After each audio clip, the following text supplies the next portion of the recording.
Hi, this is Kim, and this is my parent interview. I found it extremely interesting after interviewing the teacher and then the parent to see the things that they said in common about the student and the things that they saw different when it comes to the student, but how they work together for the success of the student is fantastic. The home to school connection is amazing.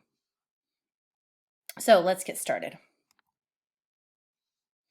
So here is the student information. The student is male and he is in ninth grade and has an IEP. His mom identified him as having ASD, autism spectrum disorder. She said he is good at introducing himself to others. He loves to make people feel better and help when needed. He loves having jobs around the house and in the classroom. Simple life skill tasks like cooking, grilled cheese, scrambled eggs, and other things are slowly developing. She's helping him become better at these things so that he hopefully will be able to do that stuff and function on his own. The student enjoys making his peers and staff laugh with his sense of humor. Really a funny kid, very, very funny. He just needs to learn how to tone it down. And then when people don't find him funny, how to not throw a fit or overreact. He does have issues with behaviors, and this also impedes his learning in other academic areas, of course. His in-school help for success is a lot, actually. Some of the things they do, they hang a schedule so the student knows his day.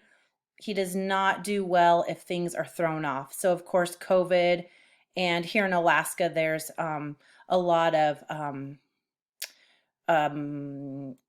online learning, and that has been very difficult for him.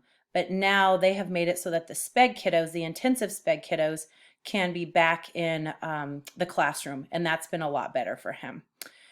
He also does really well with positive reinforcers, such as words like great job, way to go, high fives, and treats. Of course, he loves candy.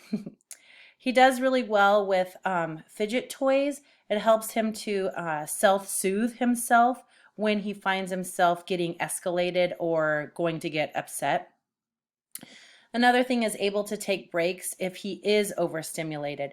They have passes for the kids, and there's another room that they're allowed to go into if they're getting to that point where they're going to blow out. And then the other thing that helps him is loss of privileges like Legos or iPad time. If he is not behaving or is having a really rough day, the loss of a privilege sometimes works, and sometimes it can definitely backfire and cause a huge outburst or tantrum. The at-home help for success. Mom says that she has a very strong home to school connection. She stays in contact with the teacher daily through texting, emails, phone calls, whatever it may take. What's really helpful also is lead time, which is preparing him for tasks, for instance, like bedtime. So, okay, 10 minutes before bed, okay, 5 minutes before bed, and then 1 minute, and then he does okay, knowing what's coming up. He does a daily schedule to earn incentives, excuse me, like screen time. So as he does a task and doesn't throw a fit or argue or anything like that, he earns incentives mom gives him, and he can earn up to an hour of screen time or movie time per day.